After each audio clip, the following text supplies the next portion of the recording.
presentación, ¿ya? Y voy a compartir la pantalla. Ingeniero, disculpe, la grabación que está haciendo, no sé si nos podría pasar después para mis compañeros que no han podido ingresar. Ya, lo voy a publicar en el YouTube. Ah, ya. Ya, ingeniero, un favor, nos Ajá. pasa el link entonces. Ya, porque en el YouTube yo tengo videos también de, por ejemplo, del bajo volumen, cómo se enciende y todo eso. Ya, listo. Ven la pantallita, ¿cierto? Ahora, a ver, para comenzar, eh, como bien se sabe, ustedes han hecho lo que es el monitoreo de calidad de aire con un highball, ¿no? En alto volumen. Entonces, en esta oportunidad, luego de que ya ustedes han realizado el monitoreo en campo, bueno, lo que se va a hacer ahora es el cálculo tanto del volumen y la concentración de las partículas PM10, ¿no? Eh, en alto volumen. Ya, para empezar, miren, primero, ¿qué cosas debemos tener? Nosotros para poder calcular tanto la concentración y el volumen o el flujo, debemos tener lo siguiente. ¿Qué cosa es primero? La tabla lookup. Ya, ese es el primer documento que tienes que tener. La tabla lookup, como ustedes saben, es una tabla que viene con cada equipo, ¿no? Cada equipo tiene su tabla lookup. La presión inicial y la presión final del motor es la que ustedes han medido con la regleta. ¿Se acuerdan cuando echaron el líquido verde? ¿No? Al inicio midieron un valor y al final hay otro valor. Ya, se necesita esos dos datos. ¿Qué más? El promedio de la temperatura del muestreo. Ya, normalmente, como esto va acompañado de una estación meteorológica, ustedes hacen, digamos, instalan la estación y la estación te va a registrar pues, los datos de temperatura, ¿no? Igual del de presión, tanto de temperatura y de presión. A veces ha habido casos que no tienen la estación meteorológica, puedes coger una estación cercana o también puedes tener un termigrómetro y cada 4 horas, 3 horas por lo menos tienes que medir esa temperatura y esa presión y al final, bueno, esos datos lo vas a usar, ¿no? En el cálculo del flujo y más que nada del flujo. Luego tienes que determinar el tiempo total del muestreo. Bueno, en horas, saben ustedes que es 24 horas. Sin embargo, el método a ti te permite hacerlo entre 23 y 25 horas. ¿Y eso cómo lo haces? Por ejemplo, con el timer, que es el del equipo que ustedes han visto, es el flow chart, ¿no? Esa hojita circular para asegurar de que ha sido tiempo, o de forma manual, ¿no? Tú agarras tu reloj y tú haces, pues, a qué hora inicias y a qué hora terminas. Y por último, la diferencia del peso inicial y peso final del filtro. O sea, cuando se ha hecho, digamos, la captación de las partículas, se supone que en el filtro quedan atrapadas estas partículas, ¿no? Ustedes ya han visto, ya creo que incluso habrán visto el filtro, ¿no? Cómo ha quedado al final. Entonces, para comenzar, la tabla Lookup es un documento que viene acompañado con el equipo Highball. Cada Highball tiene su propia tabla Lookup.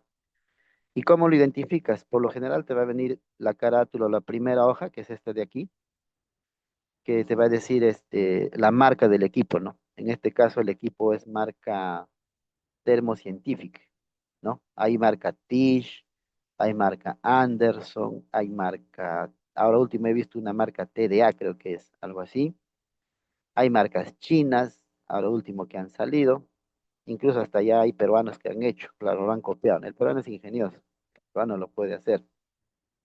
Entonces habla acá, ¿no? De la tabla lookup, todo está en inglés, pero cada tabla lookup viene asociado a una serie. O sea, tiene una serie digamos, del equipo, tiene un número de serie, ¿no? Del Venturi. Ya que ustedes han visto ese cuellito, parece un cuellito de ganso, ahí tenía el número de serie. ¿Ya? Y tiene la fecha de calibración, o sea, quiere decir que este equipo habrá sido fabricado pues el 2015, supongo, o el 2014. Entonces, una vez que ha sido fabricado, o sea, en laboratorio de ellos mismos, de la empresa Thermoscientific, hacen todo este cálculo, o sea, todo lo que tú ves acá. O sea, esta es la carátula, ¿no? Y el contenido de la tabla LUCAP no es nada más ni nada menos que este parámetro que es P sub 0 sobre P sub A, que más adelante vamos a ver de dónde sale, y la temperatura a cual ha sido sometida, ¿no? Entonces, por ejemplo, acá habla en inglés, ¿no? Lookup, Table, ICE, PCF, calibrado el 13 de marzo del 2015. Y acá te habla de que esta columna o esta fila vendría a ser la temperatura. Y esta columna, o mejor dicho, esto que está dentro, estos valores que están adentro, vienen a ser los flujos en metros cúbicos por minuto. O sea, este 1.040, lo que tú estás viendo acá, vendría a ser el flujo que se da en esta condición, con el P sub 0, P sub A 930, por ejemplo, a menos 30 grados. El flujo es 1.040.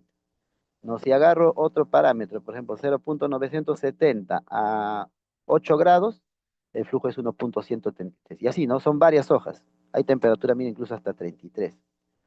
Acá debemos tener en cuenta algo, y es muy importante. ¿Por qué uno tiene que tener la tabla lookup?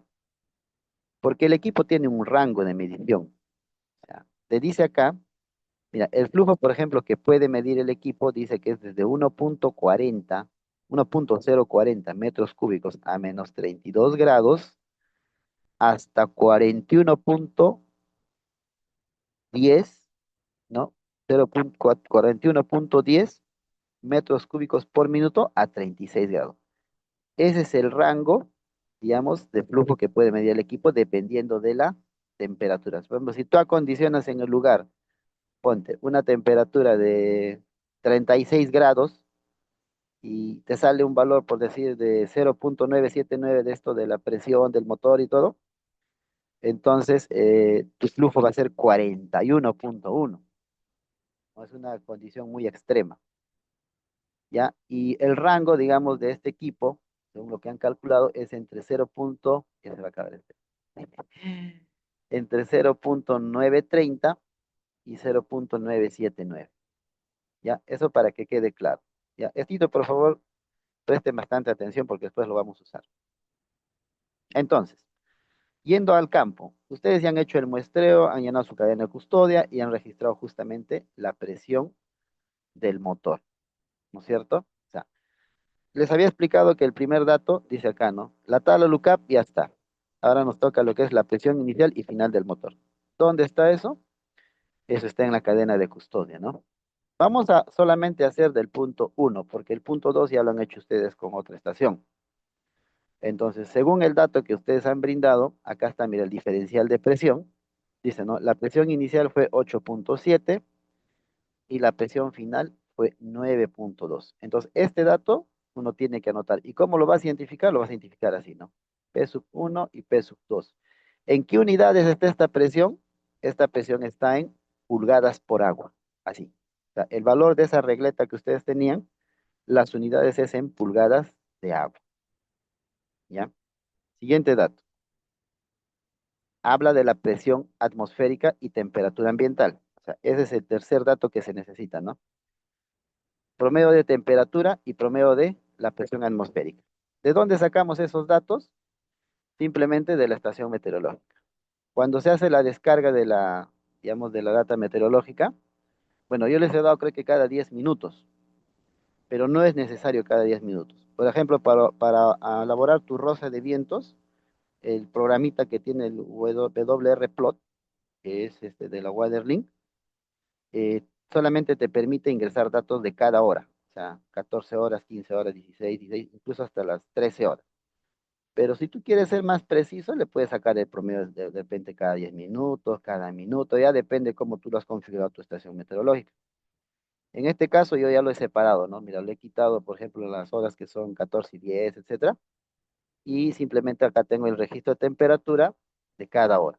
Entonces, esto al final me va a botar un promedio. De la misma manera, la presión atmosférica. Acá tienen que tener bastante cuidado, ¿ya? Porque si se dan cuenta, en la descarga de la data meteorológica, no te dicen en qué unidad está la presión atmosférica. Entonces, yo les pregunto algo. ¿En qué unidades cree que está esta presión atmosférica que se ha descargado? A ver, alguien si sabe. ¿O qué unidades conocen ustedes de la presión atmosférica?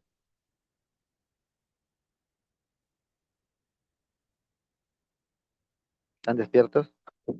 En atmósferas, ingeniero. A ver. A nivel del mar, ¿cuánto es la presión atmosférica? Digamos, en atmósfera. Por ejemplo, acá tienen que repasar eso, ¿ah?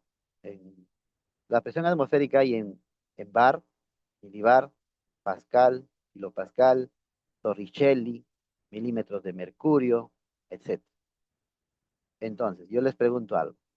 A nivel del mar, la presión atmosférica en milímetros de mercurio, ¿cuánto es? Eso creo que en algún curso lo han tenido que llevar. Si no, googleen también, no hay problema.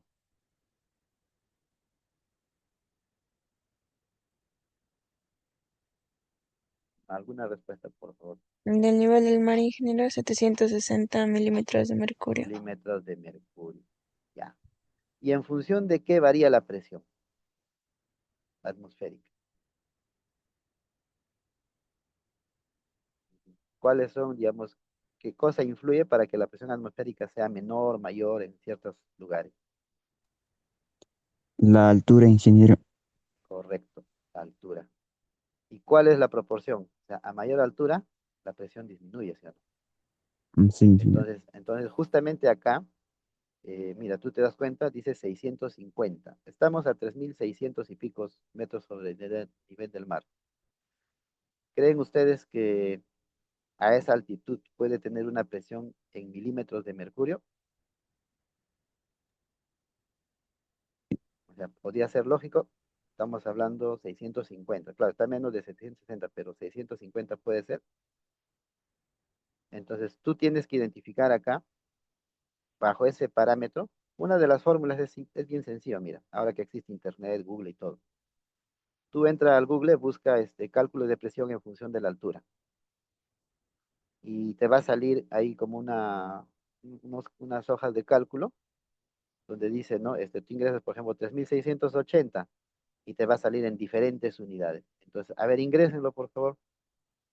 Ingresen en Google, busquen esas hojas de... Hay un montón de hojas de cálculo.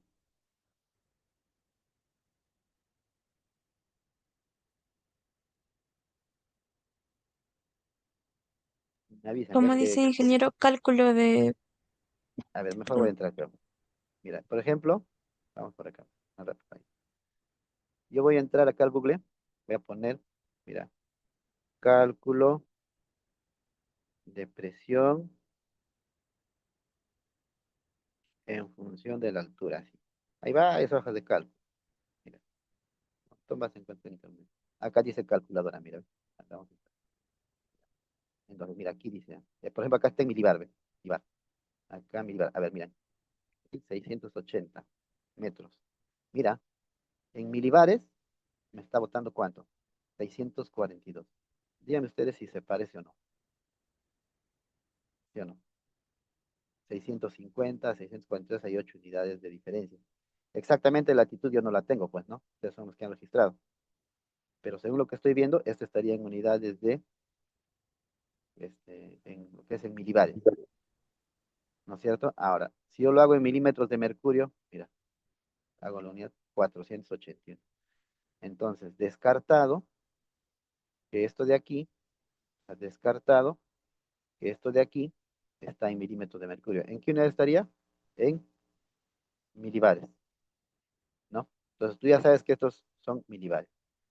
Ahora, para el cálculo del flujo, ¿no? Primera apreciación es de que la presión atmosférica debe estar en milímetros de mercurio. Ahorita vamos a ver en la siguiente lámina. Luego, el siguiente dato que vemos, lo que se necesita, es el tiempo total del muestreo, en minutos, ¿ya? En minutos. Entonces, ¿de dónde saco ese dato yo? A ver, díganme ustedes, ¿de dónde saco ese dato? Ustedes que han ido a campo, ¿cómo sacan ese dato del tiempo de muestreo? ¿O cómo calculan? Con esa hojita, ingeniero, lo que se pintaba, no me acuerdo el nombre. La flow chart. Ajá, con eso creo que, ingeniero. Ya, tú, Linda, a ver.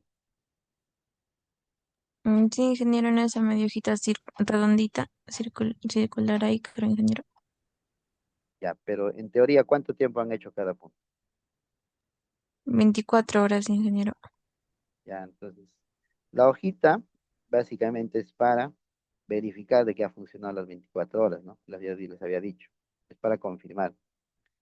Para tener el tiempo exacto, uno tendría que programar con el timer, que es esta partita de la cajita de abajo, poner el inicio y esto automáticamente se va a apagar, ¿no? Las 24 horas. Y exactamente 24 horas va a ser digamos, el tiempo de muestreo, ¿no es cierto?